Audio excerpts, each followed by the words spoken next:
the first thing that we're going to do is I'm going to really quickly take you through the other side of the coin. So we have seen all the registration stuff. We went through a registration demo, a student registration demo, and then we went through basically the most frequently seen support issues for student registrations. Things like, I can't get into my account, I can't see any courses, you know, all of those things. Those are all very registration linked issues. The other platform that we have is what we call curriculum alignment or program management.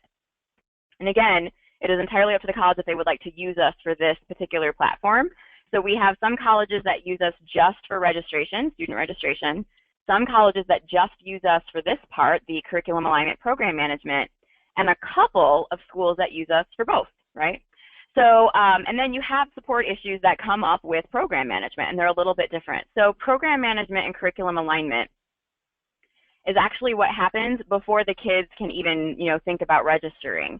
So most high school or colleges, as I alluded to, they have a governing body like a higher learning commission, and they have to somehow prove that these classes that are being offered to high school students are in fact college level classes, the same classes that an adult would take. And so they oftentimes will do that outside of dualenroll.com, but we do have a way for them to manage some of that process in dualenroll.com.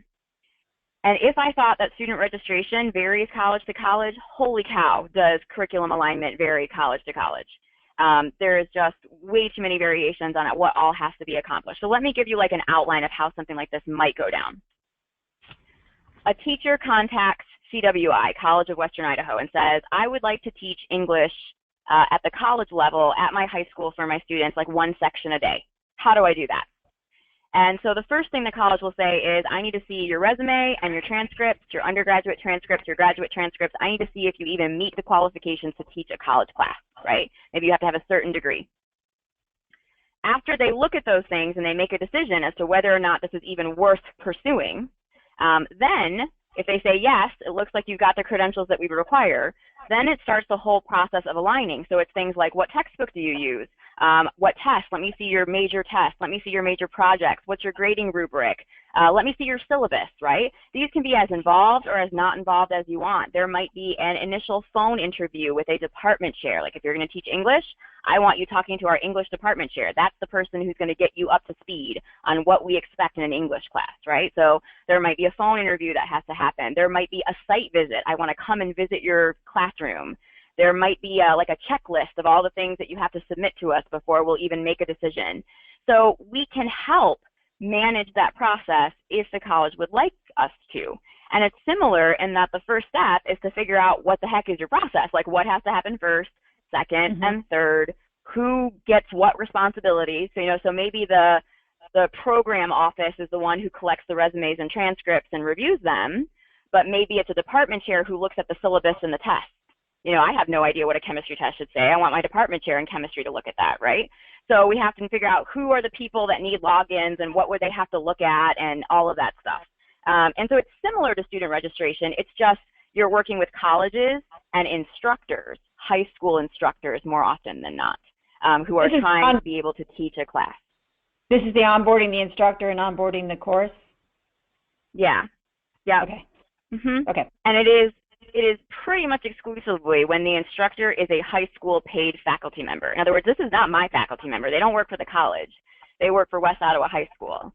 So I basically have to see if they have what it takes to work for us as well. You know what I mean? For like one class section a day. So I'm going to show you again. I'm on. Oh, go ahead. It just occurred to me, I don't even know that this pertains to anything, but do these teachers get paid from the colleges also? Again, it depends on the college. So I was at LMC, Lake Michigan College. We did not pay our instructors anything. Nope. The high school instructors. You are doing this because your high school wants to offer this for their kids. Some colleges do. They might get like a $100 stipend, you know, every semester or something. That is a college by college decision as to how that goes down. Okay. Yep. So I'm going to use our CWI, College of Western Idaho. They are by far the partner that probably has the most like robust curriculum alignment platform, and I'm not even going to go through all of it because we'd be here all day. But I'll take you through kind of the beginning so you can sort of see like how this could be configured. But again, configurations are different.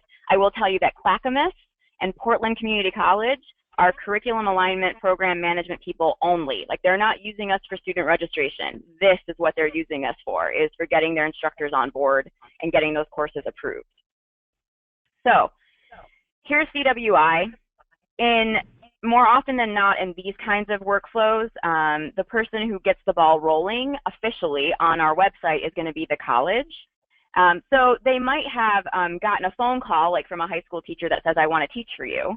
And so what the college does, it says, okay, I'm going to send you an email in a few minutes inviting you to upload your documents to our site. That's the first part of this process. So I've gone to the CWI website. I have logged in as CWI, the college. And instead of clicking on students, which is kind of where we lived when we were doing registrations, I'm going to click on instructors. There'll be a list of instructors, and this is how they kind of manage, and you'll see the high schools that they're associated with. This is how they manage kind of who's approved and who's teaching. So if this was a brand new teacher that had just called me, I'm going to click on the add button, and I have to add their high school at the very least. So we'll just keep it Blackfoot. I have to add their first and last name. So let's see. And I have to at least add an email address. That's it. I don't fill in the rest of this. The instructor will have a chance to update their profile and give me their address and their cell phone and all that jazz. So I need a high school, first name, last name, and an email address. And then I need to click this request credentials box. That is how the system knows to email this email address. You need to upload some stuff, right? You need to upload your documents. So I'm going to go ahead as the college and add this potential instructor and click create. And I can search for them just like you can for, for students, and it will show me that she's been added. It'll tell me like her credential status, which means we're kind of still in the process of looking at her. I'm going to log out, and I'm going to go to my demo email inbox, and you'll see that Mary Shelley, our fake instructor, has gotten an email just like the kids do. Welcome, Mary Shelley. You've been invited to create an account. Click here to accept your account. And it asks Mary Shelley to make herself a login. So it happens a little different. I mean, they're not like, click here to make an account like the kids do. The college actually has to initiate that and kind of send that invitation out to them. But then the instructor gets to make their account and their password. And it brings them to that profile, and they can fill in the rest. So I live at 111 First Drive, First, Idaho, 12345 is my zip code. Put in a phone number, etc. So they can update whatever they need to on here, and they click update. And then again, we have configured the workflow for this particular student. I'm not sure why it's stuck on processing. I'm gonna have to look at that. But we are for this particular instructor, where it will launch the next step for them, which should be, hang on, I'm pausing my screen while I do a little investigating, which should be upload your documents, upload your resume and your transcript. So let's see what's going on real quick. Okay, there it is. It just took a second. It must be moving a little slow.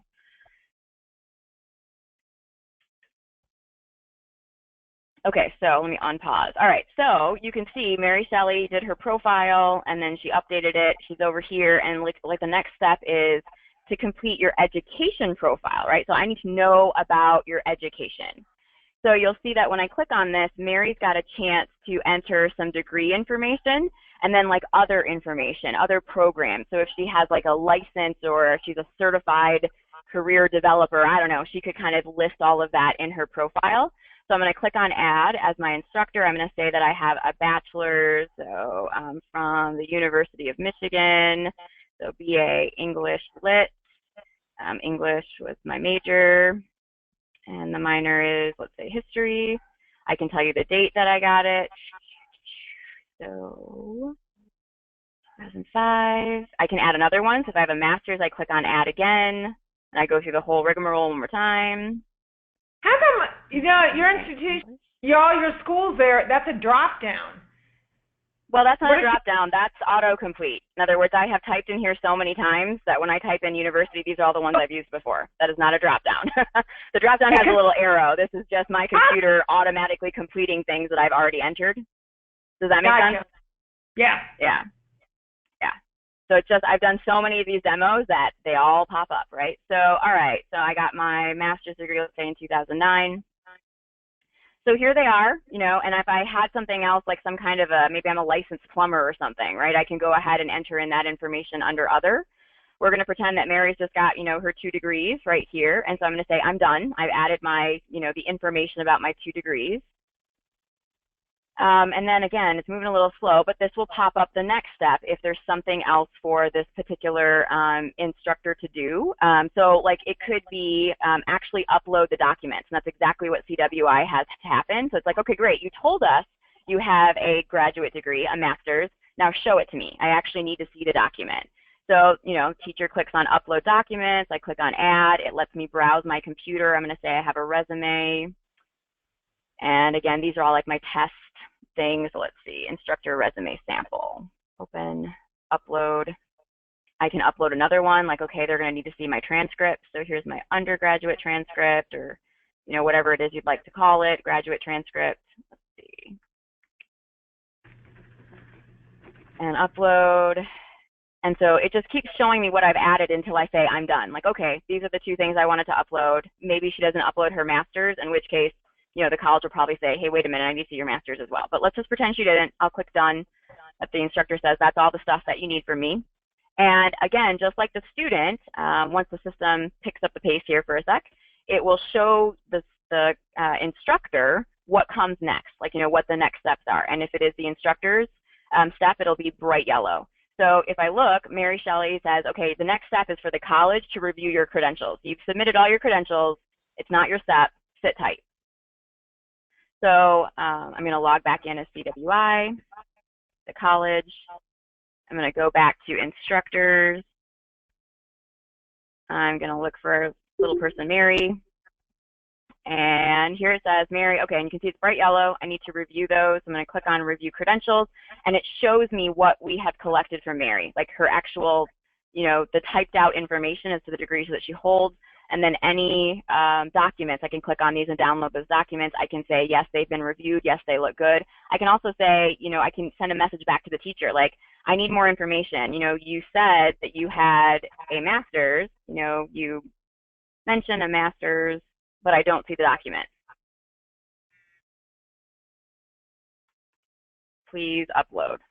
And this will send an email back to little Miss Mary that says, oh, you've got to upload this, right? And so then Mary logs in and she uploads her actual document. So it kind of manages that communication back and forth, just like we do with a student registration. For the sake of today, I'm just going to move it forward and say, yes, this looks good. You know, my review looks like you've got what it takes to teach for us. So now let's work on aligning your curriculum. So if I look at Mary now, it'll show me that her credentials were accepted, right? But the next step is, okay, her credentials were accepted. That doesn't mean that I have looked at actually her course stuff, right? Like her syllabus, her tests, her things like that. And this is where it starts to get a little different. You know, some of our schools say, the minute that they have been accepted, I want you to launch the next part, right? Launch the syllabus review, the course review. Some colleges want to stop right here, because what if little Miss Mary, you know, was saying, I think I might want to teach this for you next year, but I haven't talked to my principal yet. Can you just look at my credentials and see if it's even worth having a conversation? So, you know, Mary doesn't want to launch a syllabus review or anything yet. She hasn't even talked to her principal yet, but she wanted you to at least look at her credentials and say, would this even be possible before I start to bother, you know, my principal at my high school about possibly doing this? So again, it varies college to college. Like, is there a hard stop after the credential review, or does the credential review just kind of naturally go right into a course review, right, where we start looking at course materials next? Does that make sense? Yeah. Yep. Mm-hmm. Yeah. So in this particular demo, College of Western Idaho has a hard stop. It's like, okay, do you want us to go forward with the course review or not? So to do that, you actually can go to courses, and you find the course that little Miss Mary Shelley wants to teach. She's an English teacher, so let's say she wants to teach English 101. So here's the course. Again, we got all of these loaded, you know, from these are the same courses the kids might see. So here are the courses, here's the description, but I go over here to curriculum alignment. And if I click on that link, it shows me which instructors I have that are teaching this course for me. And so little Miss Mary Shelley is not on this list, so I'm going to add her. I'm going to say we're going to try to get her to teach an English class. So I select her reviewer. Again, this is something that's unique to CWI. They have a like a liaison, a faculty liaison. It might not be the department chair. It might just be a full-time English teacher who is going to kind of take this high school teacher under their wing and walk them through the process, right? So we get the list of reviewers, you know, from CWI, and then we say we would like the instructor that we're trying to push forward is Mary Shelley, and she's on this list because we added her in the instructor tab. You can tell them, you know, when you're starting this. So this is like we're starting this process in fall. CWI has multiple phases. Like the first phase is maybe looking at your syllabus and looking at your testing. The second phase might be a site visit, right? So again, very, very different from school to school. Some colleges don't break it down into phases. It's just one long string of steps that has to happen. So it's highly varied, but CWI kind of has phases, and so this person is in phase 1, and we'll click create. Again, it's the college who's doing this, so this should match, you know, their process. And so now I'll see that under English 101, we have added a course review for Mary Shelley. Like she's got one that's been started. And then the system fires off, you know, emails. And it'll say, okay, you know, we've started or we've launched a, these are the emails that fired for the credential review, but it'll say, we've launched a curriculum review for you. There are things that you have to do. So if I am at CWI, what that does is it moves them into this CA reviews tab. I mean, she's still under instructor. She's a listed instructor, but now she also has an entry under curriculum reviews, right? She's got something in progress. So here she is, Mary, Blackfoot High School. This is the reviewer I selected. This is the course she's interested in teaching. And you'll see that the first step is for the reviewer to do a pre-planning phone call. And so I could log out and log back in as the reviewer. I'm not going to do that. I'm just going to click on the step. The college can actually see every single step, right? So this is what the reviewer would see. If the reviewer logged in, they would see, okay, you know, Mary Shelley is the instructor. Here's her email address. You need to do the pre-planning checklist, and this could be a link to like a document so they can actually see the checklist. And you need to complete that with her on the phone, and then you need to upload it, like it's been signed, you completed it, and then you can type any comments in here and tell us like if we should be, you know, sending this one on or if we are not sending this one on, like if you are refusing this one to move forward. So, I mean, it keeps going. Like there's a syllabus review, there's a grading rubric matrix that has to be filled out. And again, these are all CWI requirements. You know, if you look at Clackamas, Clackamas doesn't have that at all, you know, so it's so different. The curriculum alignment, the whole onboarding of teachers is very, very different. And I think it has to do with what governing body, you know, that particular institution adheres to, and state legislation, you know, and just things that their review board is comfortable with as far as the documentation required to prove that this is a vetted instructor in a college course. But you kind of get the sense of like it's very similar to student registration in that we fire off the steps for the appropriate person in the appropriate sequence, right? And we allow the system users to say yes or no, you know, do we move this on or do we stop it here? And you allow them to make comments back and forth, like this isn't quite righty, I need you to upload this instead. And we send that email back to, you know, the particular instructor that needs to work on that. Does that make sense? Yep. Yes. Mm-hmm. So the other thing with curriculum alignment that you can see, so I'll go back to CA reviews. Again, you'll see anything that's in progress or that is my responsibility as the login person, the user, is in yellow, and it's right up at the top. And so you'll see here are all the different steps that CWI has. College, start your next review. College, schedule the next review. College, update the instructor ERP ID, which is their like CWI ID. I mean, they have a ton of steps. Like this thing is a long process. But there's also a way as they, you know, move on, there's a way for them to set up what we call like maintenance. So let's pretend little Miss Mary Shelley gets the approval to teach English, but you have to get a new syllabus from her every 3 years. Like that's kind of your touch base, or you have to have a site visit every 3 years just to make sure little Miss Mary Shelley isn't slipping, right? She's still teaching into the college level.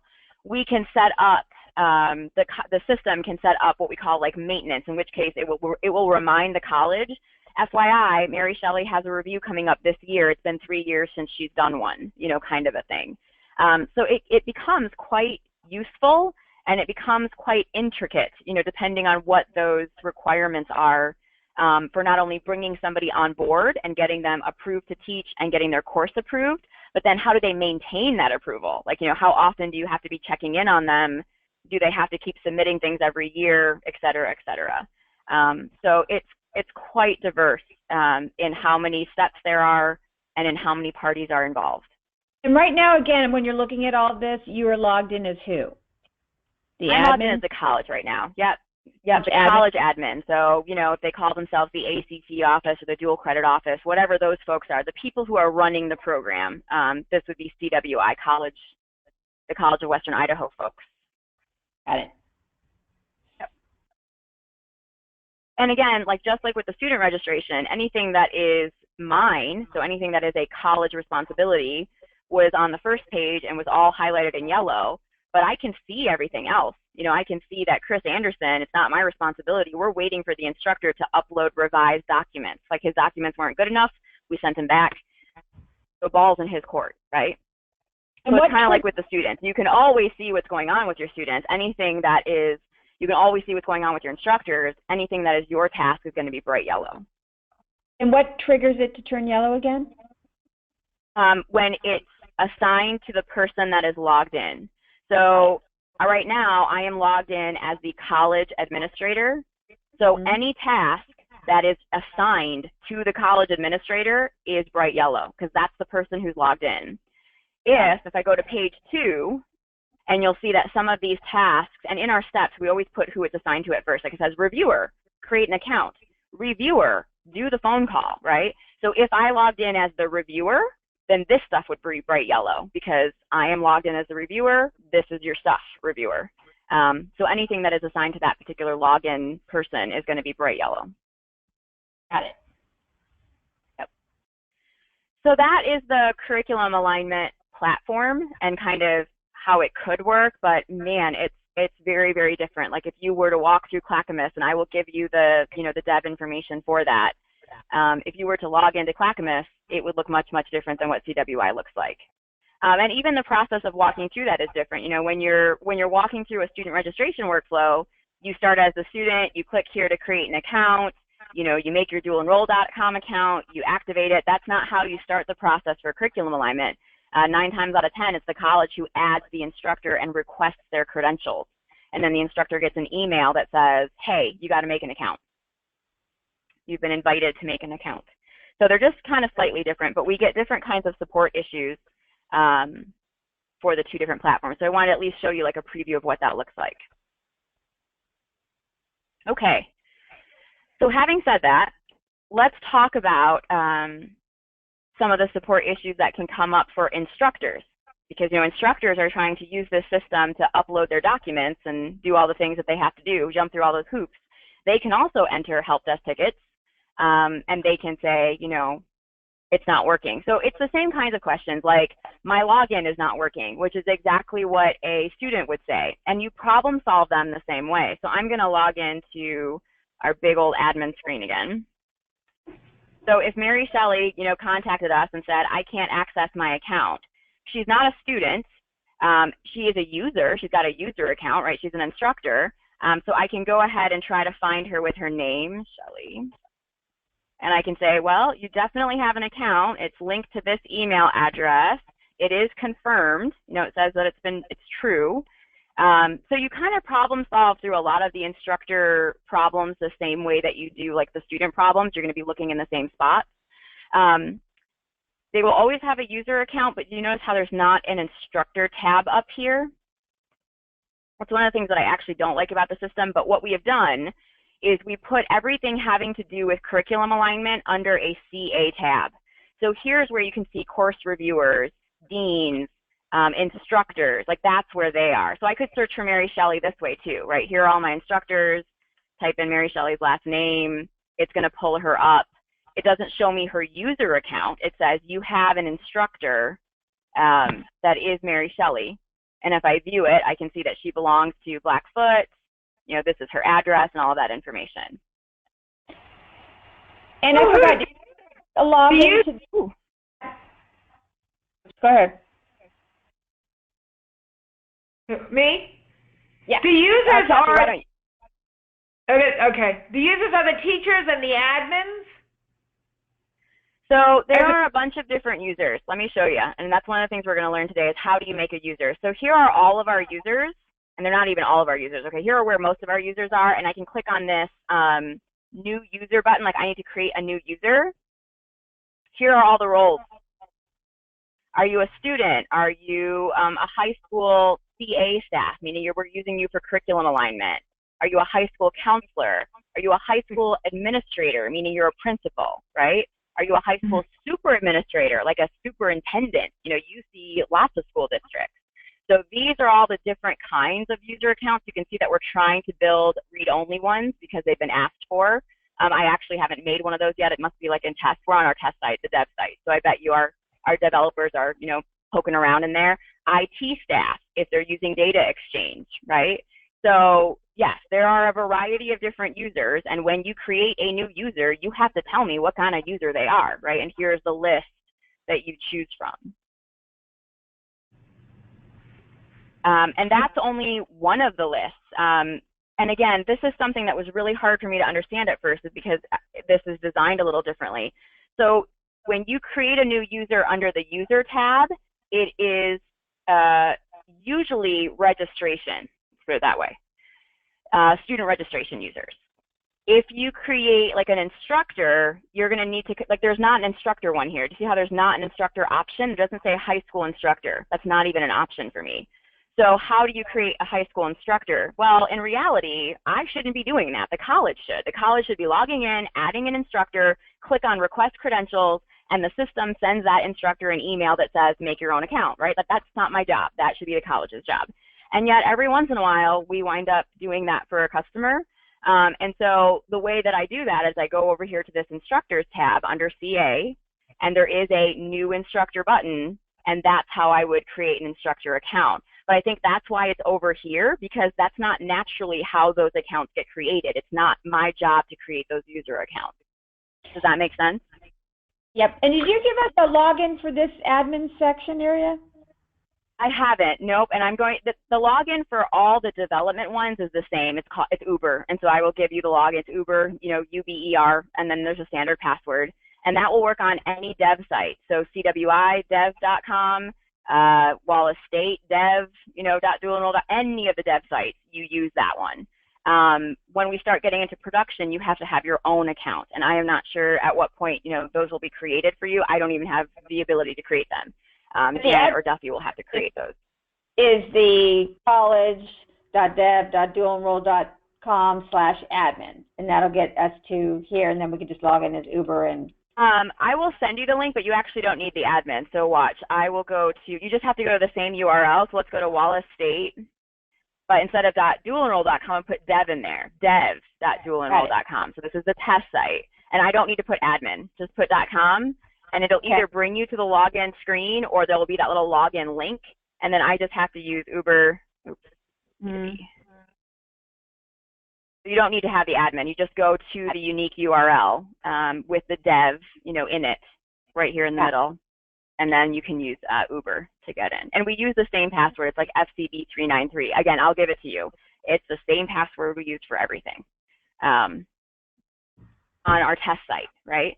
So whenever I make a new fake counselor, I can name them whatever I want, but I always make the password FCB393. So that way, if I have to do testing because Kathy's on vacation, I already know what the password is, right? It's always the same password. I mean, obviously I could reset it, but it's just a pain in the butt. So we kind of try to use that same password on our test sites.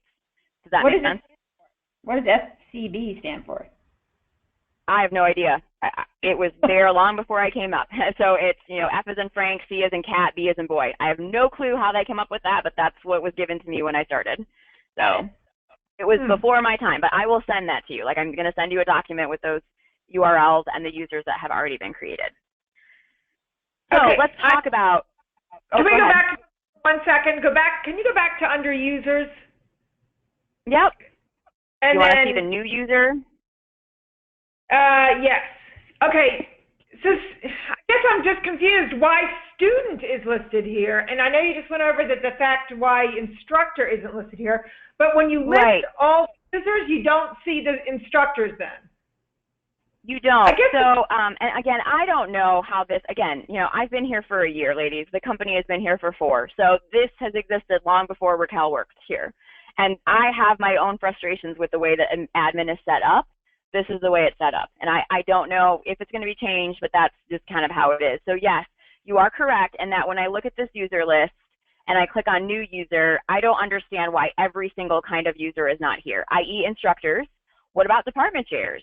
What about those reviewers or those faculty members? I mean, I can list a ton of different, you know, users that we should have here. I don't know why they aren't here. I do suspect that when our company was originally built, it was built as student registration only, and it was probably a few years later or like a year later that we started to dabble in the program, you know, program administrator, program alignment, curriculum alignment stuff. So maybe when this was built, those weren't users, you know, and we just never went in and update. We made a whole new section for curriculum alignment. That's what I suspect happened, but I could not tell you with certainty. And so yes, it is definitely confusing that when and the way that I keep it straight is if I am making a registration account, if this college is using us for student registration, this is where I live. If this college is Clackamas and they're using us for program management, curriculum alignment, bringing on their instructors, this is where I live. And that's just the end of it. Those are the 2 places that I can go, you know, depending on what platform that particular college uses us for. So yeah, All right, it is, I'm sorry, it is definitely confusing. And here's how you can see who's a user, like what kind of user they are. So I'm going to click on users. Mary Shelley is listed here. She has a user account, right? So I'm going to go, let's try Shelley. I was looking for her. She put a help desk ticket in. I can see that she has an account, but how the heck do I know if Mary Shelley is an instructor or if Mary Shelley is a kid? I don't know. She's got a user account. If you click on, I think edit, click on edit. It will show me her name, her login, her email address, but you notice how none of these are checked? That tells me that she is an instructor, like she's in program management. Like in other words, if you aren't any of these, then somehow your account got made over here, right? Nobody checked one of these boxes. The other thing is that she has a person code. So that means she's not a student, right? She is an instructor. She's a person within curriculum alignment. And that looks different if I were to pick a kid. So let me pick a kid. I made a test kid this weekend, Wade, for something else. Diana Wade. So again, she tells me she has a help desk ticket. I don't know if Diana Wade is a student or an instructor because I'm looking under users. If I looked under students and tried to search for Little Miss Mary Shelley, she's not going to come up because Mary Shelley is not a student, right? If I were to look for Little Miss Wade, Diana Wade, she is going to come up because she is a student. But both of these people have user accounts and they both show up there. So if I look for Little Miss Wade, here she is. If I click on edit, the student box is checked. I didn't check it. The system did that when the kid made their account, right? It identified who they are in the system. Mm-hmm. So there is a way to kind of tell, like, who are you? What kind of a person are you? If you can find their user account and then click on, you know, edit and see what's been marked off, it gives you an indication of who is that person. Okay. So like this person, David Blaine, I didn't make this person, but if I click on edit, David Blaine is probably an instructor, like something to do with curriculum alignment because he's a person. He doesn't have anything checked off in here. So he probably has nothing to do with student registration. Which means now that I know that, I'm like, all right, I'm going to look for you over here. So I'm going to go over here to instructors. I'm going to now search for your last name, Blaine. See if I can find you. Aha, there you are, right? So that's kind of how you have to problem solve your way, like where do you belong? And here's where I can see you are a high school faculty member. Like that's your role in the curriculum alignment process. You're not a department chair, you're not a reviewer, you're not a liaison, you know, you're a faculty member at the high school. Gotcha. So let's talk about how we make users, because that is something that we're going to ask for help with, is creating users. there is always going to be a small bucket, a relatively small bucket of users that need to be created. So let's start with student registration users. So when the college uses us for student registration, they use us to have the kids pick their classes and have the high schools approve it and all that jazz. You need to create accounts for the college, like, you know, the college administrators, the ACC office, those folks over there. And we need to have users for the high schools, like the high school college counselors, or the high school counselors, I'm sorry, that have to have a login. Again, assuming that there's a high school piece. Not every college has a high school piece, right? And then that list could be small or little. Like, does my college work with 4 high schools, or does my college work with 50 high schools?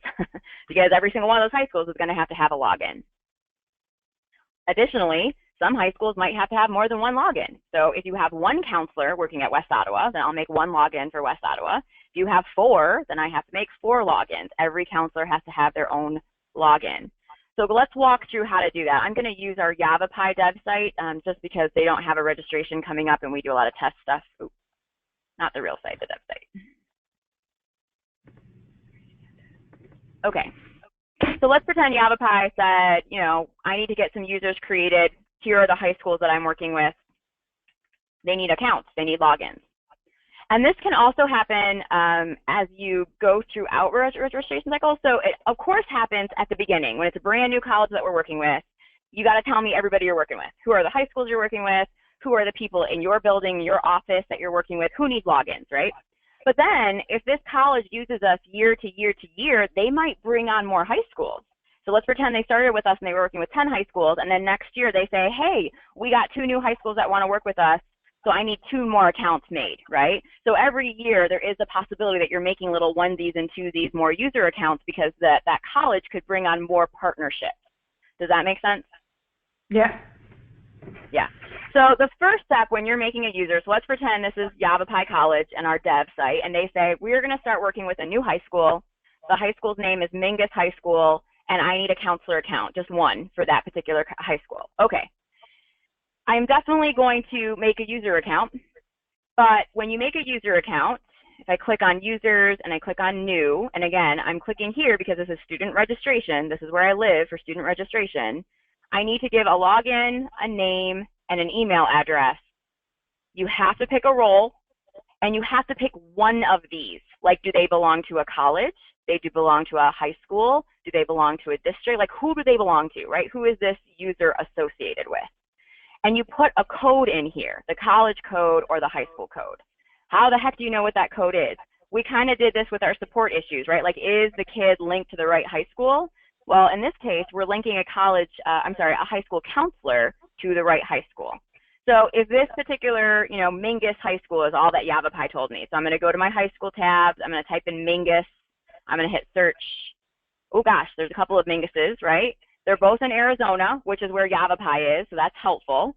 And I might say to YavaPi, do you mean Mingus High School, or do you mean the Vocational Center? That's what VACT usually means, like Vocational Career Tech Ed Center. So I get some clarification. YavaPi says, no, it's a high school. Okay, so this is their code, 41775. That is the code for Mingus High School. So I'm going to make a little note of that because this new user has to be linked to that particular high school.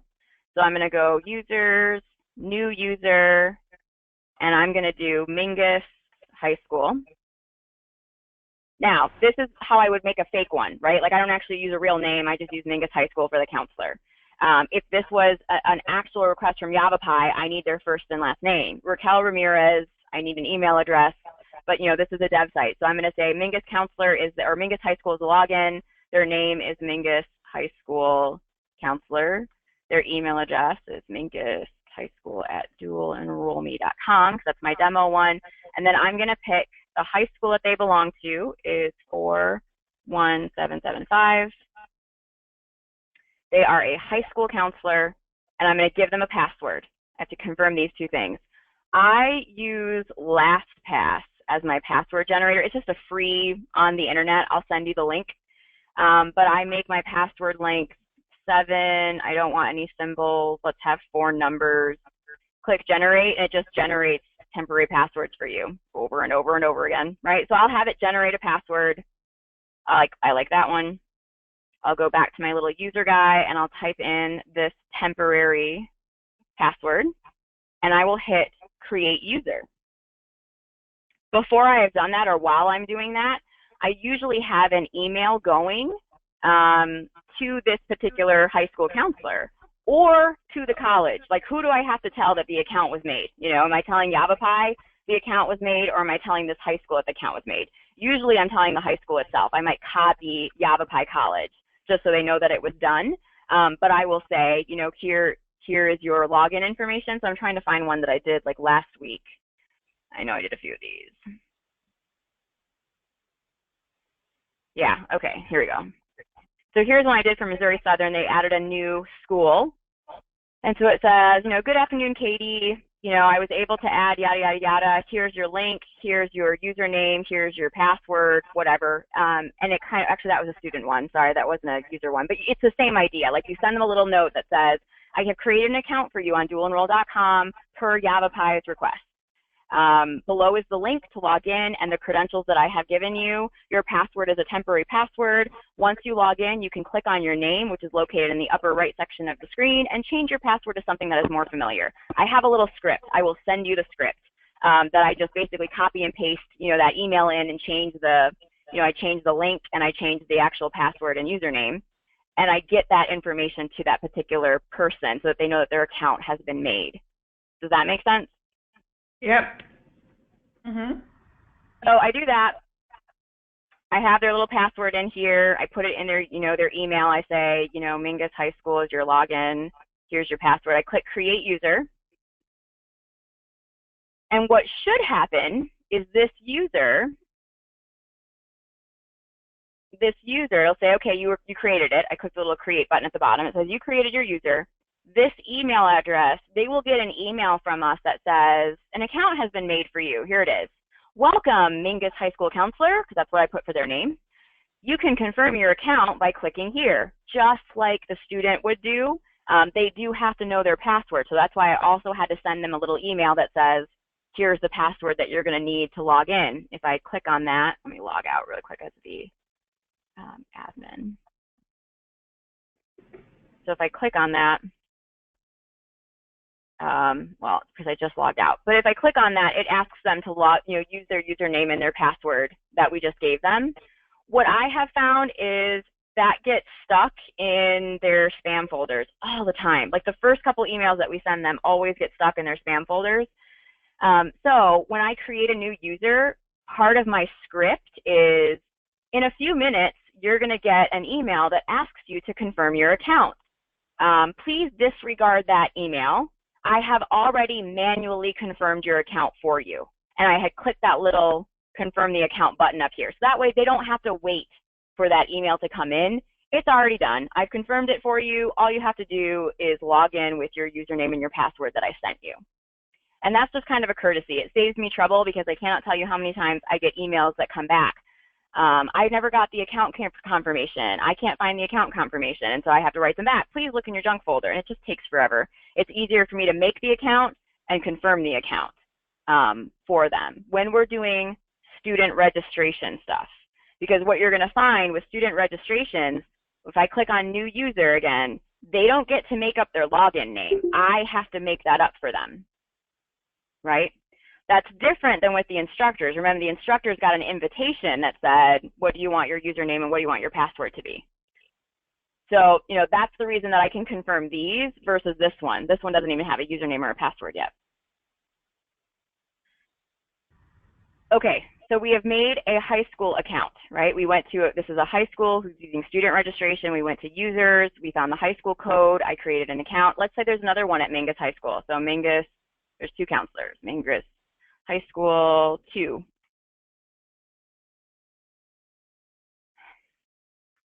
Do it again. Number 2.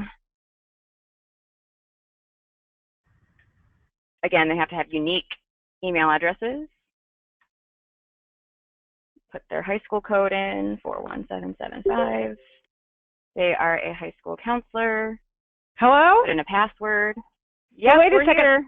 Well, you lost me. My phone went dead. Okay, well, I'm recording it. I'm not really sure why that happened because I didn't lose anybody else. Everything else seems to be looking. But yep, I've got it recording. So Okay, Didn't that's miss good. much. We're just basically creating another one. I'm saying let's pretend that there was a second high school counselor at Mingus. We need two counselor accounts, right? So here's the login, here's their name, here's their email address, high school code, they are a counselor, temporary password, create the user, and then over here is where I confirm the user for them. Confirm the user. Done. So when they get that little email from me, everything's working. Your account has been made, it's already been confirmed, you're ready to go, right? All you have to do is log in with the credentials I put in the email for you. Can I ask you a question? And again, I'll send you that little script. Yeah. You said a few minutes ago something about for a student, you create the actual login ID for them? Not for the student, for student registration. Like, so in other words, these are users that I am creating their logins for because they are part of student registration. They are college or high school folks. They don't get to pick their login names. I pick their login names. Okay. And how do you, what's your process for assigning them a login ID? I mean, I how try do to do first initial and last name. Like, that's kind of what I do. Or if they have, like, I try to use the same thing that their email address uses. So again, to create their user account, you have to have an email address. So let me show you. If I was going to make a user account for, let's go Parkland, Lisa. And this is Lisa Lynn, and she's at Parkland, and we're emailing back and forth, and she goes, I need an account. I look at her email address. She's used to typing L Lynn for her email address. I'm going to try to make her log in the same thing, you know, L Lynn. So that's what I try to do because it's easy for that person to remember it. If that's, like, so here's Missouri Southern, right? If I had to make an account for Aaron, I look at his email address. It's Gusland Strubert-A. Okay, that's what we'll go with then. You know, because again, that's probably what he's used to. That's probably what he's used to entering, right? So I will try to use whatever their email address has. If that doesn't work, I will try first initial, last name. And what I mean by if that doesn't work, what if their email address is L Moore? Moore is a very common last name, and somebody already has that user account, right? Then I can't use it for them. They have to have a unique login name. So I'm trying to think like D Wade. I think I did that one. add some numbers? Could you just do Elmore 1, 2, 3? You could, yep. You could add the digit, yep. Elmore number 1 or Elmore number 2, exactly. So whenever I create a new user, let's pretend there's a third Mingus High School counselor, and they need another login.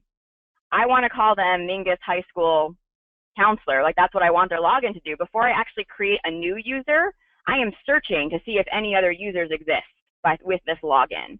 So I filter, and I'm like, oh crap, I already have 2 people with that. This one has just Mingus High School, this is Mingus High School 2. So if I make a new user, I'm gonna have to make it Mingus High School 3, right? I can see if that login name that I want to give them is already taken. That, you know, Gutherland, Strubert, Aaron guy, he's fine. I don't think anybody has that, you know, that login. But as you get to some of those other kind of names that are just like R. Ramirez, there's a lot of Ramirez's, you know, in the system. Is there a chance that somebody else, you know, has an R as their first name? Ricardo, you know what I mean? Rachel, and they could have used R. Ramirez as their login. So you can kind of look and see what's been created before you actually do the new user account. Because if I try to make another one, like here's Ren Ramirez, if I try to make another one as Ren Ramirez, I will go all the way down the line, I will click create, and it'll say error, that login has already been taken. Same thing if you try to use the same email. If you're creating a lot of users at one time, it would be good to do the searching up front so you kind of have an idea for the login names. It would, yeah. Yep, to just kind of, and it doesn't take that long. I mean, like I said, if you kind of, Lisa Lynn, right, I would say, all right, do we have any I'm thinking about doing L Lynn, which is just like her email address. You know, oh, there's nobody, perfect. I click on new user and I start typing L Lynn, Lisa Lynn. And then I put her email address. I can, now we've been doing high school people, but you can just as easily say this is a college staff, right? She's a college administrator. Maybe the old person I used to work with, the old point person retired, and Lisa is her replacement. So Lisa needs to have a new account. And so I can just as easily make Lisa a college administrator account. Same idea, have to have her name, have to have her email address. I would use her college code. So I'm not going to use the Mingus High School code. If she is a Yavapai person, I got to go to colleges. I got to search for Yavapai College. and I got to grab that code, right? And that's what I would put on her account. When I'm making it, I would put that code right here under college. But it's very, very similar. I would say the users that we're going to ask you to help us with for student registration is going to be college administrators, high school counselors, high school principals. Pretty sure that's going to be most of it. Maybe, yeah, I'm pretty sure that's going to be most of it. College administrator, high school counselor, high school admin. Those are 95% of our work for student registrations. Does that make sense? Yep. So, I mean, I'm not all three people. I would just be one user at a time, right? I'm either a college admin or whatever. So I will send you the script again. And I actually started to do like how-tos. I broke these down one each because we were having some, like an intern help us. And so I think I have like shorter videos about how to create users, in which case I'll send you those links as well. Okay. So that's how you create registration users, right? These are people who are using us for student registration. Is it not working? I heard a question. Yeah, can I ask a quick question? Mm-hmm. So once you've created a college admin, if they need to add a teacher or another, can't they do that also, or no? Right. Yeah. So they can. I mean, they can't add a high school administrator. Like they can't add a high school counselor. Hang on. Let me show you. So if I log in as, let's go to CWI again. If I log in as CWI, so this is not me logging into the administration. This is me, and I gave them this account. This is your login. This is your password. There's no place up here for them to add high school people. They need me to add a high school counselor. But yes, they could add instructors. So if they were using us not for registration, if they were using us for curriculum alignment, program management, then yes, they log in, they click on add an instructor, and they give us a first name, a last name, an email address, and they click request credentials, and the system works its magic. That instructor will make their own account. I don't have to make an instructor user account. That's how that should work. But there is no way for the college to create a high school counselor account or a high school principal account. That's nowhere up here. So I have to do that for them. Okay. Now, we are talking about giving them that ability because, man, would that take some work off of my plate. We just aren't there yet. So right now, if they need a new counselor login or a new principal's login, they have to go to me. And I go to users, I go to create a new user, and then I would pick high school counselor, and I do the whole shebang. Gotcha. Yep. And the same thing for them. Like right now, we only work with Shannon at CWI. Let's pretend Shannon gets an assistant. She gets a new assistant. Her name's Emily, and she can you make Emily a login? Well, yeah, Emily's going to need a college administrator login. There's no way that Shannon can make that. I have to make that for her. So there's a chance that you'll be making some college administrator logins, and that you'll be making high school principal, which is what we call an administrator, or a high school counselor login. And she just emails this information to you. Like yep, the exactly. I think I actually have one in my inbox right now from her from this weekend or something. I can even show it to you. Here we go. Hey Raquel, Greg Mitchell is teaching at Bora. He would like to use the following email address to set him up as an approver, meaning he's trying to be a counselor, right? Approving the classes. Here's his email address. So I have his name, I have his email address. I need to make an account, a counselor account for Mr. Mitchell. Got it. And that's really all I need is those two pieces, and I would go here, and I'd go, you're going to be a counselor. I need to know what Bora High School code is, so I can put that code there, and then I just fill in the rest and get going. Yep. I'm curious. Oh, yep, go ahead. No, I was just going to say, you may have touched on this before, that this little admin area isn't the most robust or whatever. But like when you click on high school, wouldn't it be easy enough to just bring up a list of all the high schools and the numbers? Well, here's the problem. If I look at high schools, we show 30 of them on each page. There are 85,000 pages. So even if I did a drop-down menu, like that's a big drop-down menu. We don't have a way to filter that currently. I mean, it'd be one thing if I could say, show me all the high schools in Arizona, but even that would be, I mean, let me do that. Let me search high schools by state. So Arizona. The high Because let's school say name, Yavapai is in Arizona. It's still quite a long list. right, you have the high school name. I just figured you'd start typing the high school name and it could come up with. Well, and here's the other trouble with that. So that's a pretty good question too. It's a pretty good idea. But like Centennial High School, like if somebody says I need, something at Centennial High School. So I type in Centennial. Actually, let me take off the Arizona. That's the problem. If they said Centennial and all I typed in was Centennial, look at how many Centennials there are in this United States. Idaho, Pennsylvania, Texas, Tennessee. How do you know which one it is? Do you know what I mean? I mean, especially when Oregon has two. Is it the one in Portland or is it the one in Grisham? And so I think that's why we don't have that, because you might actually link them to the wrong high school. And even right now, if Yavapai, or let's say Portland Community College is working with us, and they say Centennial High School is who I need. I type in Centennial, I see this list, I'm like, whoa. I'm like, all right, let's do Centennial in Oregon, because I don't think Portland Community College is working with Texas schools, right? And I get down to two, I still don't know which one this is. So I have to email those people and say, all right, I have a Centennial Learning Center in Portland, which is right where you guys are, or I have a Centennial High School in Gresham. Which one is it? Because I have to know before I can link them. Right. But at times there are, when you're setting up users, there's this discussion back and forth in emails to get all the actual information that's needed. Yeah, it is. Oh, yeah. And then sometimes, like Greg Mitchell, if I go back to my inbox for this particular one, it looks like Greg might have emailed Shannon already and said, hey, Shannon, I need an account. And Shannon forwarded it on to me, like, hey, you go, Raquel. Greg, messaged me, he needs an account. So if I go down, sometimes I can even see, here's Greg, here's the high school, here's the address. I'm like, oh, I got this, right? I can figure out which one it is just by looking through the email. Not always, but sometimes you'll see that information on there. Okay. Yep. So here's the only other thing when you are making accounts. So we have definitely made a user account for this particular high school counselor for a college admin, but the problem is you also have to make sure that that college and that high school are linked together. Because, and I think that we talked about this with the student registration, frequently asked, support issues.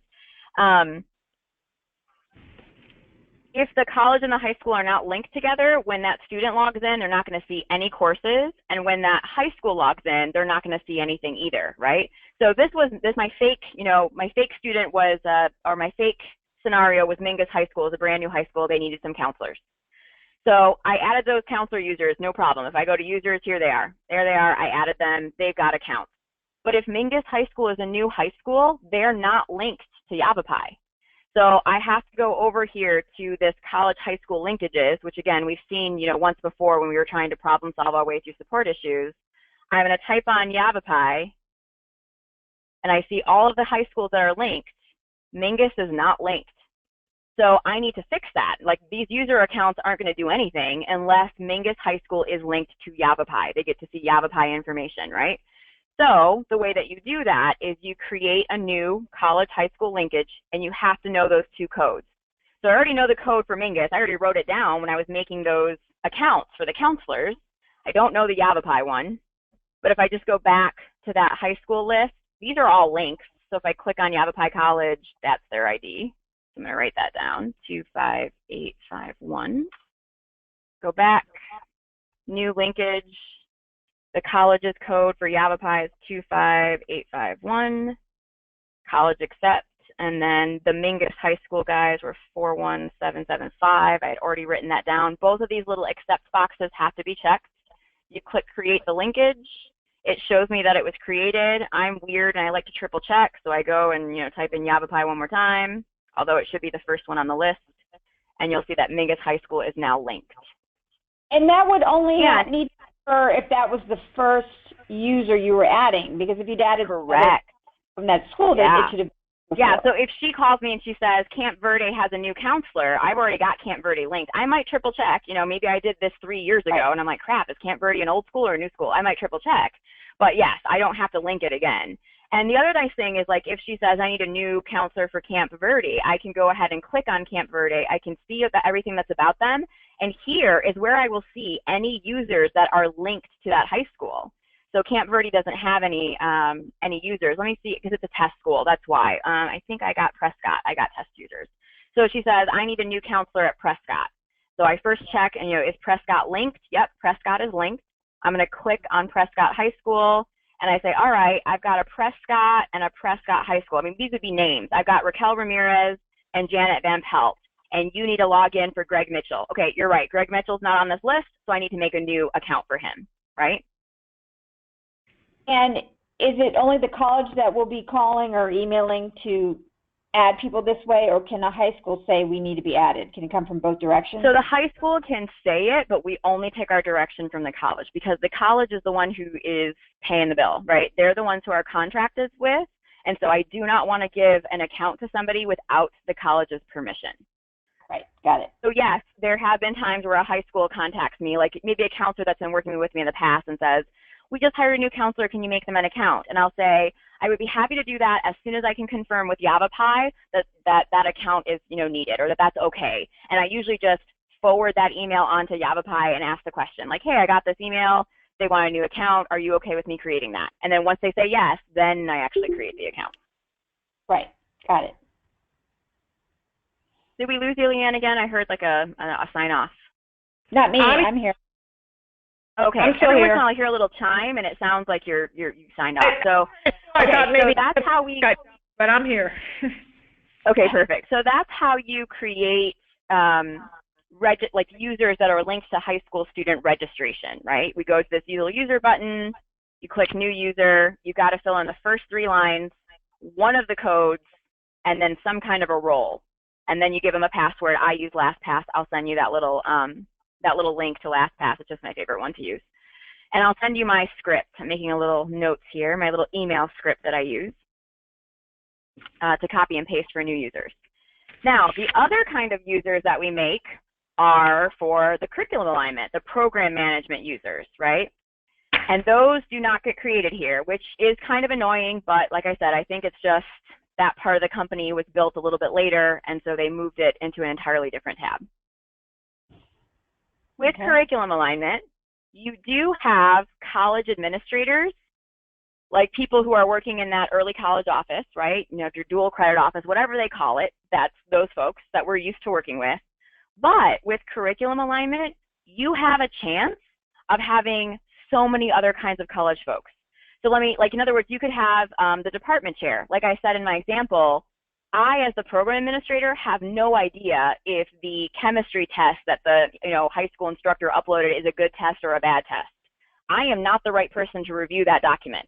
So you have to have a college faculty member. Could be a department chair, could be a lead faculty member, whatever, right? But that's a college employee who's going to need a login, and they are not a program administrator. They have a very distinct, they're a college department chair, right? You might also have they'll have a dean, like the dean of academics has to sign off on this. Kind of like how in student registration, the high school counselor has to approve the courses that the kid chose.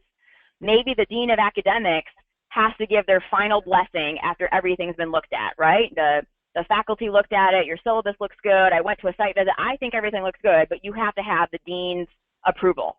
Well, that's another person, right? That's another login, it's a different type of person or role.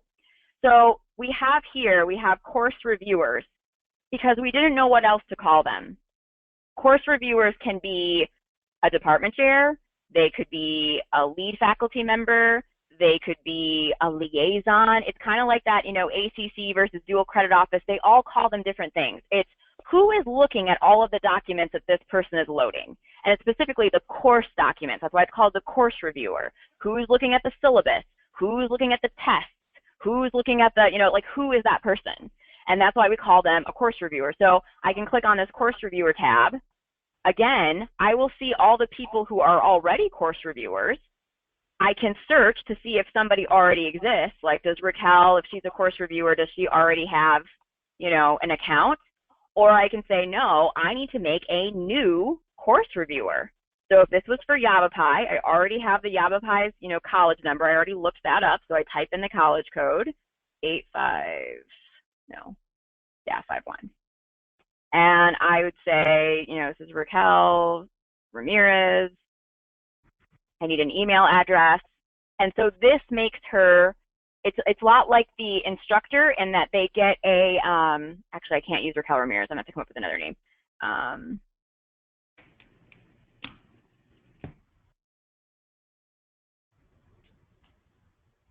This gives that person an invitation to make their account, kind of like the instructor gets an invitation.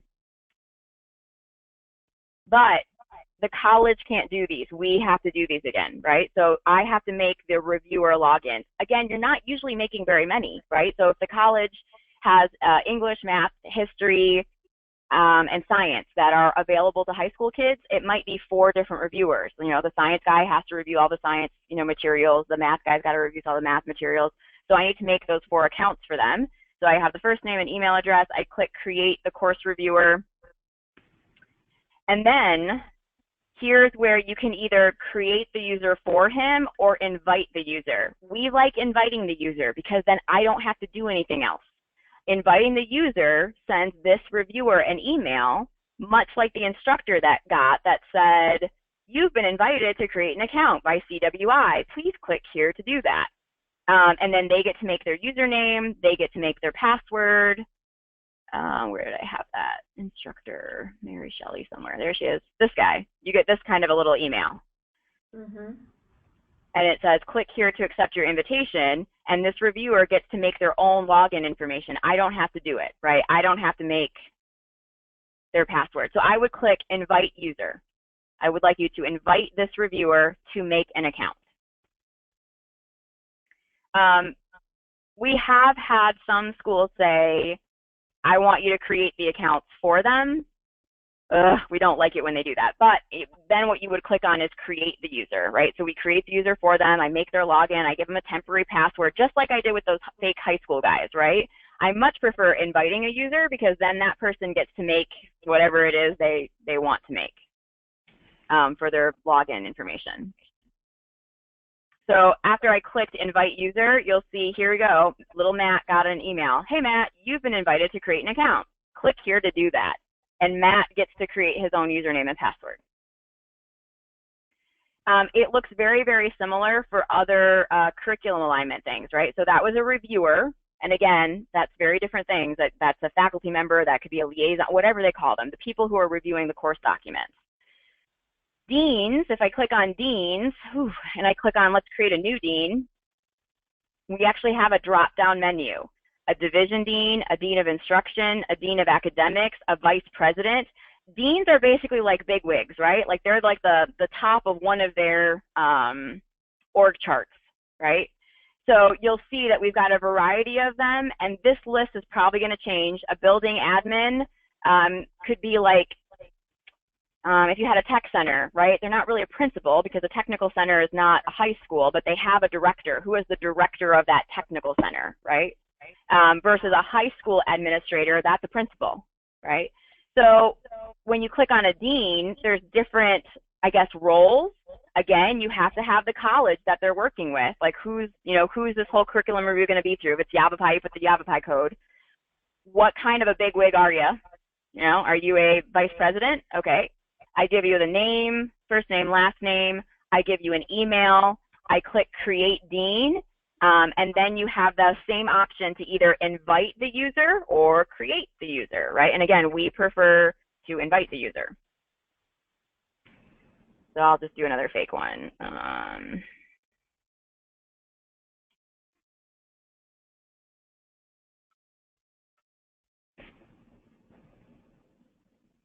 Click create the dean, create the user or invite the user. I'm going to invite the user. Again, I should have gotten an email in a moment that says you've been invited to, there you are. Hey, Mr. Rick Belding, you've been invited to make an account. And so he'll make the account and he'll have to confirm his account. Kind of a thing. So we've got course reviewers, the deans are the bigwigs, and again, you have instructors. Again, I don't see any reason that we should be making instructors. That should be the college's job. They can actually do that by logging in, clicking on the instructors tab, and adding an instructor requesting credentials. But sometimes as part of the sale, the particular college wants us to like import all of the teachers who are already approved and ready to go. So it's almost like you're working back in time. We need to make the accounts for the people who already got approved when they did this as a paper process. And let me show you what usually happens, what we usually get. I think I probably have one on here somewhere.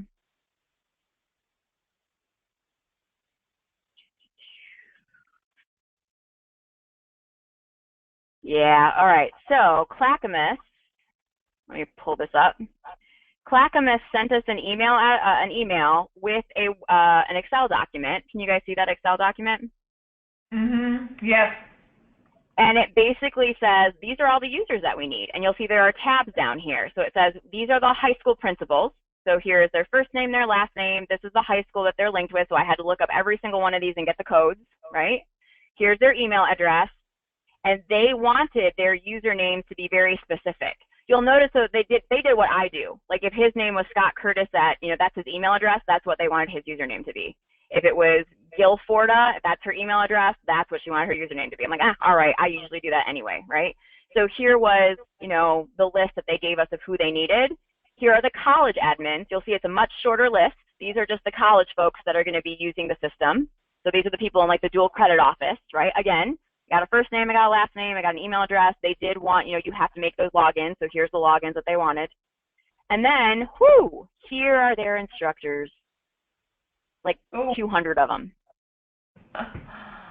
Dear sweet baby Jesus. So, yes, we had to make all of those instructor accounts. Yeah. So for every instructor, even if they're just college courses, they add those instructors in. I'm sorry? So are these instructors, these are high school teachers that will become instructors at the at their high school teaching college class? Yeah, this was a historical import. So in other words, this is one of those where they're saying, oh yeah, we're so excited to use your system. Moving forward, if we have any new teachers that want to teach for us, we're going to do the whole click on instructors, add an instructor, request credentials. But we've got 200 of them that are already approved. And we just want them to be on the system, like so we can have like an audit, like we want to use the whole, in 1 year, remind me to do another, site visit for Teresa Cummings. Right. So they wanted us to import all of this past information without bothering the high school. Like, in other words, this person doesn't actually need to make an account. We just want them to be on there because they've already been approved. Teresa doesn't have to upload documents. Manually do it. The programmers couldn't import it. I did. Now, we haven't figured out how to import it yet. I'm going to say yet.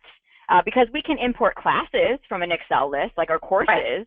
So I'm like, there has got to be a way to do this. I mean, the only difference is, with courses, you're just uploading data. With this, you're actually creating an account and confirming an account, and that's a little different. You know what I mean? It's not like a data dump. There are actions that have to be taken.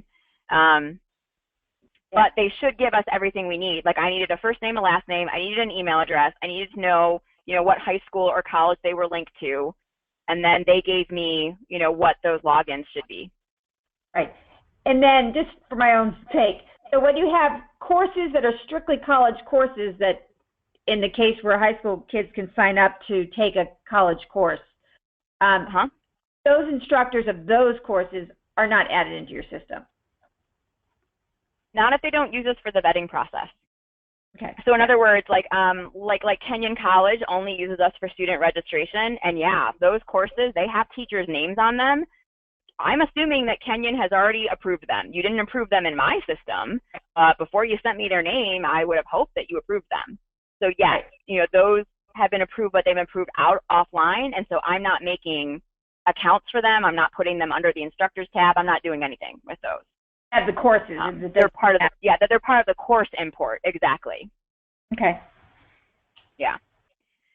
So I know that we have a list. Maybe I already got it for Portland Community College. That's the next one that we're kind of bringing on in curriculum alignment.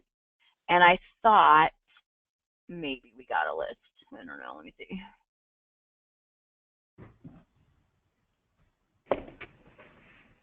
Yes. Okay. So here, again, I got it in an email. I'm not going to send it to you right now because I'm not sure how Janet's going to, divide and conquer. But here's what we got from Portland. So, here are the deans, the bigwigs that they needed created, and we have to create those. I mean, I'm the only person who can do that. So, here's the vice president, here's the dean of instruction. So I know what their role is, I know their name, I know their email address, etc. Here is, let's see. the high school principals. So it looks like the principals each have to do something, like they might have to sign off on it. So here's the principals, here's their high school. I don't have an email address, so if they want accounts, I'm going to have to get email addresses for these people. So I would have to email them back and say, can you add a column that says email address, right? So I can actually do this. And then here are their dual credit coordinators. So this is the college administrators, right, the college staff. And this is kind of an interesting little matrix. I'm going to have to try to figure out what the heck, who has what. But it looks like certain people, okay, so Kate has all of these schools. I don't care. All that means is I have to make Kate an account. Frank has all of these schools. I don't care. I just have to make Frank an account, right? So these people have to have individual accounts is what it looks like. So we oftentimes get, you know, a list of like who has to be created, and then you work through them that way. I'm sorry? All the schools would have had to be in there as well. Yeah. Before I start making these users, I have to make sure that these high schools are linked. Yep. So I'd have to say, is Beaverton, is Banks, is Portland, is Canby, like are all of these high schools linked to that particular college? So you're right. I go over here to. They have to exist in the system in order to link them into a college. They do. So I'm first going to check Portland, and I can see I've got Portland Community, and I got 2 schools. Yeah, that's not right. I need to link a heck of a lot more. So you're right. I'm going to have to go to the high schools. I'm going to have to look them up one at a time. So Beaverton is one of them. And I just start adding to that Excel list. So I like start adding a little column. You know, I'll make a column over here, like right next to it, insert a column that has the codes. So then when I'm ready, I just go right down the line. I've already looked up all of the codes for them. But if you come across a high school that's not in there, you would have to add the high school, correct? You do, and that gets a little tricky. So there is a way to do that. So let's pretend here I am in Beaverton, right? And I've got 3 choices, and I might have to ask them, like, which one do you mean, right? There's a Beaverton, Michigan. I'm pretty sure that's not it because this is Portland Community College. So I bet you it's this guy or it's this guy. The International School of Beaverton. I don't know, like you just said Beaverton. Which one, right? But if it was none of these, like let's pretend these are both in Idaho and there's no Beaverton in Oregon. And I'm like, all right, I start to, I always search like 4 different ways. Like maybe they spelled it wrong, and so I'll just start with BEA, right? Like maybe they typed it wrong in Excel. I might ask, you know, BEA and then type Oregon. Like you can do more than one filter. So Oregon, and see if anything comes up, you know. But if I am reasonably sure that this high school is not in our database, you can add one. So you click on New High School. You need the school's name. And anything that's marked with like a little asterisk, it's really tiny. I don't know if I can zoom in a little bit. But if it's marked with an asterisk, you know, you have to include that. And the system won't let you move on. So I need to have the school's name. So I would type in, you know, Beaverton High School. And then you have to know the NCES code, which we just get off of the government site. I can show you where that is. You have to have the city and the state. So let's say Beaverton, Oregon, or the zip. And so you have to have all of that information, and then you can create an account.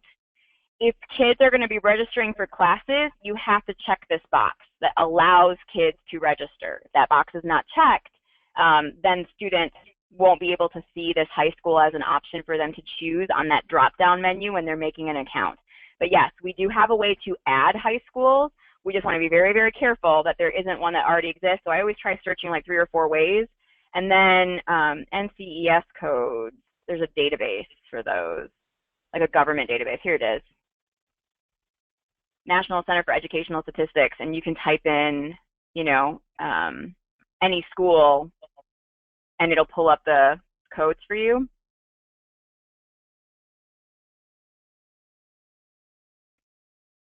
So school name is Beaverton, and let's say I know that it's in Oregon. And I just put in those 2 pieces of information, search, and it shows me 2, and it shows me addresses. So here's that international school, here's the Beaverton. If I don't know, I email the college. Okay, I've got 2 Beavertons, which one is it? And then if you click on the one that you're, you know, interested in, there's the NCES school ID. It's the government ID, so it's a unique identifier, which again is needed to create an account. So it's pretty safe to use it because there's a unique one for every school. You go back to the school and just ask for that? to make sure you get the right I one? don't or- ask for the NCAIS code. Sometimes they don't even know it. They use a different identifier usually, like the college system might use a different identifier. Okay. Sometimes they know it, but honestly, we usually grab them ourselves from the government site. Yep. So yes, there is a way to create high schools if that high school is not there. But we've got a pretty big list. It's rare that we don't have one. So. Now, coming up in, let's say in the new year in 2017, do you anticipate us helping with adding all these users and stuff anytime in the near future? I think Janet is going to want help with those Portland users. Those have not been created yet. So this whole list for Portland needs to be done. And it's going to need to be done, I would imagine, in January, if not like first week of February at the latest, but I think it's probably going to be January. Okay. So, these accounts are going to have to be made. Okay, cool. So, I think maybe as we're trying to put together a how-to, list, like a how-to guide, a resource guide, how to create users would be a good one to start with, right? Because we're going to have some work, and it's nice to refresh our memory on that. And so, we can go through this recording, and it's kind of like if you're doing registration users, you click here, maybe a screenshot, click here, and then screenshots again, like you have to choose one of these, with a code. If you're going to make a curriculum alignment user, you live over here, so these are the people who look at the course documents. These are the bigwigs. These are the instructors, which quite frankly, we shouldn't really be doing anything with the instructors. Occasionally we do, but this is probably where we live the most. Course reviewers and the bigwigs, creating those kinds of users. So yeah, so we are going to be having some help with the Portland stuff for sure. Got it. And I know that we've got, I think, 2 or 3 new schools that are going to be launching, I want to say March and April, Montgomery, CCRI. And so those are student registrations. So those are going to be over here. They're going to need college admin people, and they're going to need high school counselors, or high school people. And again, those lists are usually a little smaller. They're not, 200 instructors. It's usually, they might be working with 30 high schools, 10 high schools, but it's usually a little bit more manageable in creating all of those users. Got it. So I know we have gone over our time allotment. Do you guys happen to have any time? I didn't get through everything that I wanted to get through. I wanted to show you chargebacks, and I wanted to show you Zendesk. So do you guys happen to have any time tomorrow, or is tomorrow no good? I can do tomorrow afternoon. Afternoon? Okay. Tomorrow's not a good day for me. Okay. What about Wednesday then? I can't do No. Wednesday. Okay. What time? Wait, I gotta think of time differences here. Oh, okay. What about this? If I just want to do chargebacks, how about if I just make a video of myself talking and I send it to you, and then we can reconvene in the new year? Because I don't think we're going to get a lot of chargebacks until registration opens up in January anyway. That's great. But then I can make like a little, 15-minute video about how I do it. And Wes's documentation example that I'm going to send you as like an example of documentation is on chargebacks. So you'll have a document and a video, and then we can just reconvene after Christmas. That'd be great. Okay, let me do that. So I've got a list of things to get for you guys. Some of it I have to wait for Janet on, but let me do that. I will convert the recording, this one, and get it to you. And then what I was talking about with the dividing up, how to create like those support guides. So I sent you guys, let me think here. I sent you a version of this. This is my version because I had examples, but I sent you a version that was like, the student can't access their account. Did you try this? Did you try this? Did you try this? Did you try this? Right? Like we went through each of these. Are you sure they have an account? Is the account confirmed? Like that's on the video. I would say, Kathy, you take this one. And so this is the how-to, like, how do you confirm or how do you troubleshoot a student can't access their account? And so walking them through, like, these are the 5 things you have to do, and screenshots in admin, how do you do that? Obviously, you can't do the screenshots until I give you the login. So that's my first thing is I'm going to give you the dev sites and the logins for them. But then, that's what I'm saying. Like, I might give this question to Kathy, and then I'll give this question to Leanne. And I don't know what to call them. It's kind of like, it's how to handle a support desk ticket that is this. Student can't access their account. You know what I mean? It's a very specific question. But these are the ways that you go through it. Or Is it easier to break it into how do you confirm somebody has an account? How do you confirm that their account is confirmed? How do you reset a password? Like, I don't know, do you want to do 5 little how-tos and then link them all to one document about if you get this question, this is what you should check? I don't really have a preference. You know what I mean? Would it make sense for each person to just take one big section? When you mean one big section, what do you mean? Like one question and the 5 things that go under it? Right now you have it. Student can't access their account and all the little things under that. That's correct. That's what I was anticipating. Yeah, that would make sense to me for someone to take, you know, each of us to take 1 or 2 of the big bullets, but like you just have highlighted there and fill in all the little things. Yep.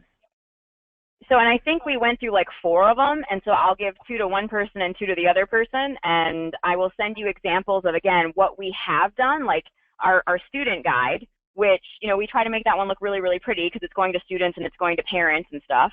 And then I'll give you the one that Wes, you know, did for our internal people. It's not pretty. It's like 5 pages long, but, you know, I guess the point is we don't really have a template. At this point, I would like to have step-by-step text and screenshots. Screenshots that are helpful, you know, like, you know, it doesn't have to be like the full screen. Like if it's just a toolbar that I have to look at, then highlight the toolbar, you know, kind of a thing.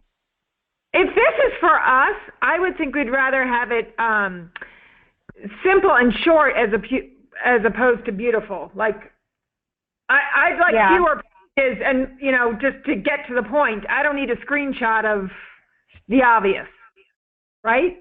Right. I mean, yeah, I don't know. I feel like people learn in very different ways, and I'm not saying that every single piece of text has to have a screenshot that goes with it, but maybe you pick 2 or 3. Like maybe there's a lot of stuff going on that screen and you want to highlight over here in the middle of the left-hand side. You might miss it. This is where you click. You know what I mean? So I don't think it has to be a 1-to-1 ratio, but I just think it has to be, you know, help somebody walk through that process. Okay. And I don't think like a screenshot has to be an entire screen. Like if I was trying to show somebody how to confirm, you know, your account, I would basically like take a screenshot of this toolbar. Like, okay, does the student have an account? And all I would do is take a screenshot of this toolbar and say, click here. You know, like I don't need the whole screen. I just need, here's your toolbar. You live here. You live here. And how are you live, you know, like where are you clicking on? How are you capturing the screen prints? That I'm not sure. So I have a platform called ScanSnap, and that's what I use. It's nice too because like I captured this image, so I'll do it. I'll do this guy. I just want to capture, let's say this piece, capture, and then you can actually like do things like put arrows like this, or put a box like. And what is that called? Right. So I mean. It's called ScanSnap, and Janet got it for me. You know, I think it's a company license. I don't know how many licenses we have, but I can ask. And well, back to Kathy, is it possible to start with documenting all this and then going back and adding in adding in the screenshots? Because we don't have the ability right now, Yeah, no, if you want to work on the text, like based on the videos, that's fine. And then I can get you the logins. And I think the logins are going to be twofold. It'll help you make screenshots. It'll help you also just kind of walk through a workflow. I mean, as long as I can get Janet to forward you that dualenrollme.com, you know, email. So, yeah, and then I realize there are a lot of things that I have to make happen before this is going to work as smoothly as it needs to. So I'm taking that on, you know, to work through with Janet today and tomorrow. And so that way, you know, I can get you what you need to kind of start working on it. Okay, because I think if we start with the text, I mean, then also you can also save 2 versions, and that way you have one without screenshots, one with screenshots, and so someone could choose, you know, which is easier to read through. Perfect. Okay, so I will send you today, I will send you the assignment. Like I'll just send you that same document, but I'll put names next to who's taking which chunks, right, of the how-tos, and then you can start working on the text based on the videos that we have of our training sessions. I will send you the video of this, right? I'm going to stop the recording and I'll convert it.